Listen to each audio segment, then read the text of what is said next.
অনেক সময় আপনার প্রিয়জনদের প্রতি ১৬ আনা অধিকার খাটাতে গিয়ে দেখবেন তাদের জীবনে আপনার এক আনারও দাম নেই।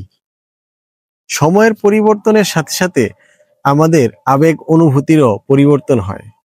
তাই এমন পরিস্থিতির শিকার হতে না চাইলে ভালোভাবে জানার চেষ্টা করুন আপনার অবস্থান আপনার প্রিয়জন অথবা আপনার আশেপাশের মানুষের কাছে আগের মতো আছে তো, নাকি সময়ের পরিবর্তনের সাথে সাথে আপনার মূল্য তাদের কাছে আগের চেয়ে অনেকটাই কমে গেছে। তাই এমন ভেবে কষ্ট না পেতে চাইলে আগে থেকেই আপনি নিজে যাচাই করে নিন আপনার অবস্থান আগের মতো আছে কিনা।